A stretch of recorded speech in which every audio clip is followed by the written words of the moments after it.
Guys, let me tell you something. When you're doing the CELPIP exam, a lot of you think that if you speak more, the more things you say, the more marks you will get.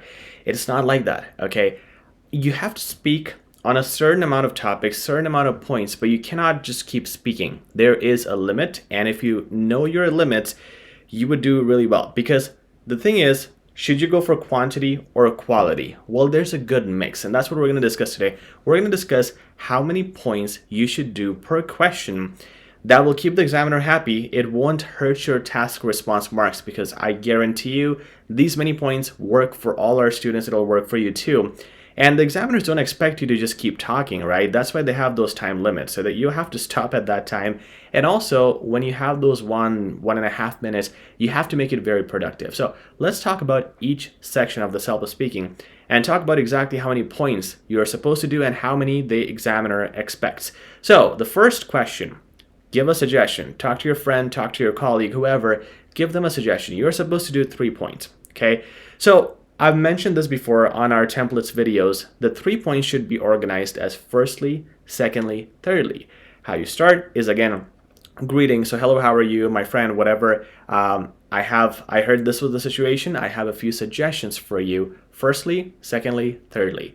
Each suggestion, you should spend about 20 seconds. So all 3 suggestions are going to be 60 seconds. The other time is going to be used for your intro and conclusion, and we always reserve a buffer, 5 to 10 seconds, almost in every question, 5 to 10 seconds. Before you finish, you should have that time that you should finish before the time finishes, 5 seconds before that. So that will ensure that if you have something extra to say, you will have that time, but try to discipline yourself to at least finish at 85 seconds if the question is 90 seconds, or finish at 55 seconds if the question is 60 seconds. Let's talk about question number 2. That is where you have to talk about something, right? That's how I'm going to say it. You have to talk about something. It could be your favorite person, favorite food, vacation experience, anything in the past. It's just a random topic you have to speak on for 1 minute.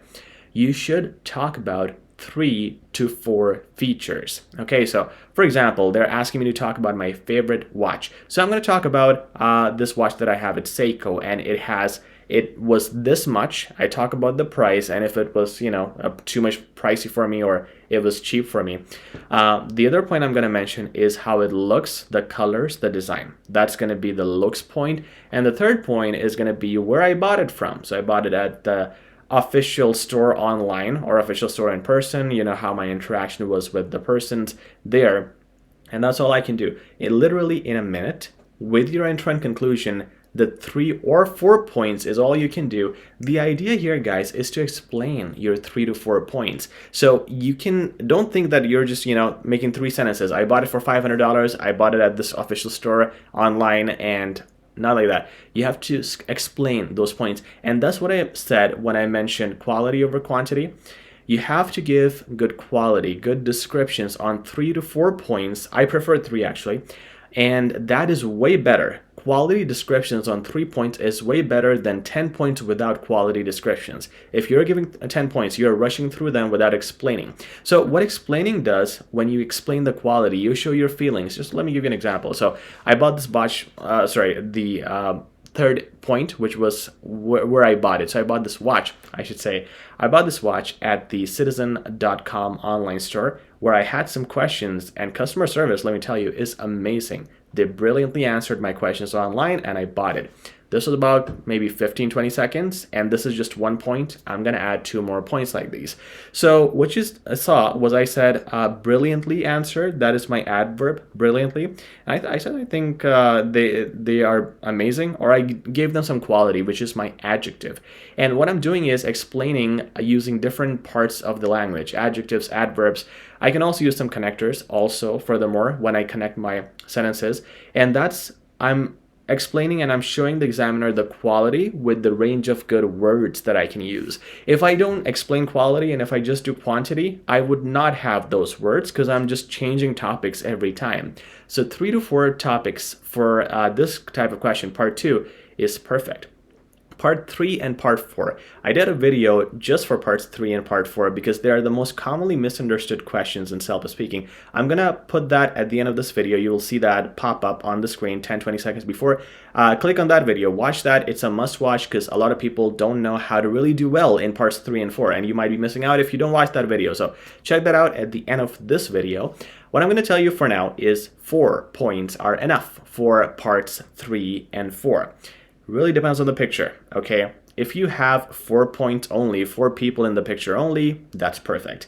Sometimes you have 10 things in the picture. So what I mentioned in this video, and I'm going to tell you again, is there should be 4 main things. There are always main things that you want to explain with quality. So either 4 people or 4 important things, 4 important actions that are happening in the picture, define that, okay? Everybody else, you want to mention it generally as one concluding sentence towards the end of Part 3 and Part 4. For example, if the scene is in the parking lot, you're going to say, overall, it looks like a pretty chaotic parking lot. If the scene is at a school, at a classroom, you would say, overall, it looks like the kids are not listening to the teacher and are being unruly. So everyone else who you forget or who you cannot mention due to time limits, you would just sum them up in one sentence. But you mentioned 4 main people with the descriptions, with quality descriptions. Coming to Part 5, this is the only part where you have to say everything. Okay, so I might put a thumbnail on this video where I say you guys don't know how many things to say in each question. And if I say that for Part 5, I'm still right, because what I see is with students, they don't say everything in Part 5. You know, in other parts, a lot of students try to say too much. In Part 5, they try to say less because there is so much to say and it's only 1 minute. Now, if you don't know that you're supposed to actually compare both pictures, that's step 1. Let me tell you, you don't have to just talk about your picture and how that is a really good thing that you chose. You have to compare it with the other picture and talk about the points of the other picture and tell the person how the other choice is a terrible choice. So when you're comparing both pictures, you have to say all the points from your choice versus all the points from the other choice. And this is what you have to do in 1 minute. You have to say everything really quick. So some of the strategies you can use are using connectors, using however, nonetheless. So I know that my car will cost only $2,500. However, your choice costs $1,000 more. So using however connects multiple sentences faster.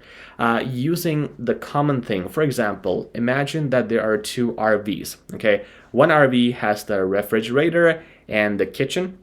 The other RV has the refrigerator, kitchen, and the washroom. So you can say, my RV, this option, has an additional washroom on top of what you already have. So this saves you a lot of words. Instead of you saying that your RV has the refrigerator and kitchen, my RV has the refrigerator, kitchen, and the washroom. Just say it has the washroom on top of what you already have. So mixing up sentences will help you out as well to say everything in a minute. So here, Part 5, you really have to say everything. Part 6, 2 reasons and an apology. Remember that, 2 reasons and an apology mostly. So it's usually a difficult situation where you are guilty of something. So I didn't attend my friend's party, I have to give him some reasons. Okay, so I couldn't attend because point 1, my car was stuck in the snow. That's the best excuse you can have if you're in Canada right now. So my car was stuck in the snow, and tell about the condition, how it was terrible, you couldn't get out. Reason number 2 is you don't have snow tires, and that's why the car got stuck. I regret it. It was a terrible decision. I should have got the snow tires. Very irresponsible of me. The third thing is going to be your apology. So remember, 2 reasons and an apology. Third reason is simply, I'm so sorry. I feel extremely guilty. I'm completely embarrassed. I just cannot imagine what you would be feeling and thinking of me right now. Once again, let me know. And conclusion. 2 points and an apology. Total 3 points are enough for Part 6. Part 7 is where you need 3 points again, very similar to Part 1.